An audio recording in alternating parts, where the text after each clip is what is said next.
The deep sea has always captivated me. From a very young age, I've been drawn to the wonders of the ocean. Though the sea isn't all beauty, many dark secrets are hiding beneath the waves. Shinsekai Into the Depths takes place entirely on the bottom of the ocean, merging the authentic horrors of the deep with a post-apocalyptic setting. When the game was revealed to be coming to Nintendo Switch, it instantly caught my attention.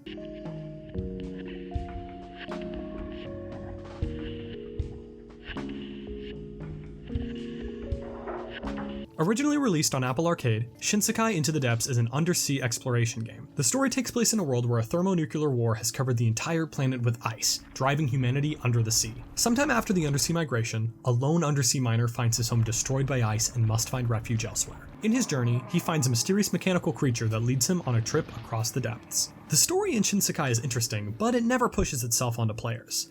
Very little is told directly in the game. Just about everything I said about the game's story comes from information that Capcom has released. Things about the apocalypse can be inferred from the environment, but nothing is explicitly stated.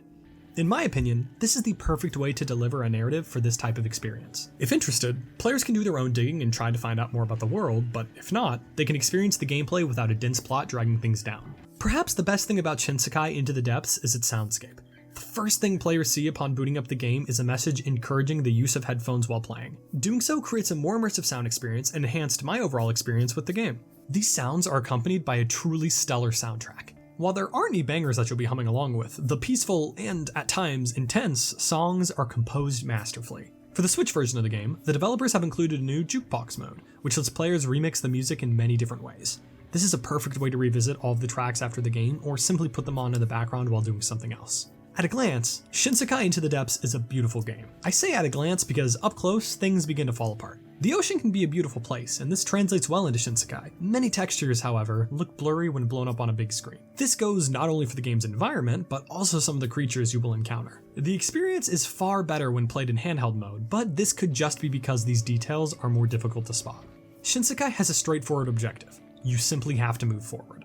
As players progress, more defined goals are given, but they ultimately break down into getting from point A to point B. While this might sound simple, the game's level design and gameplay make this process incredibly addicting. Each new area was full of things to see, upgrades to acquire, and enemies to fight.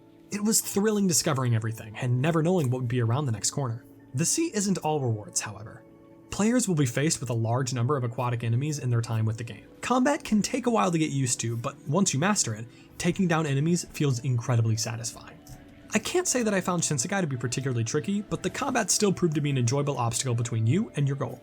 The Switch release of Shinsekai also includes a time attack mode, allowing players to take on a maze. The mode challenges players to finish it as fast as possible, which is certainly no easy task. While time attack modes are never really my favorite, this mode is an excellent way to continue playing after you beat the game and a helpful distraction from the main story. It didn't surprise me to learn that Shinsekai was initially released on iOS. There were a few glitches with Npc movements that are incredibly noticeable in contrast to the smooth movement of the main character. Many fish seen in the background will lifelessly move back and forth in a way that looks incredibly unnatural.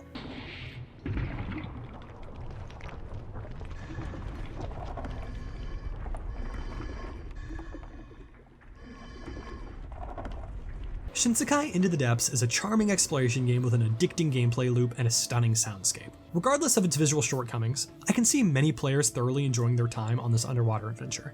While it isn't all that long, the 10-hour story doesn't overstay its welcome and finishes up exactly when you would want it to.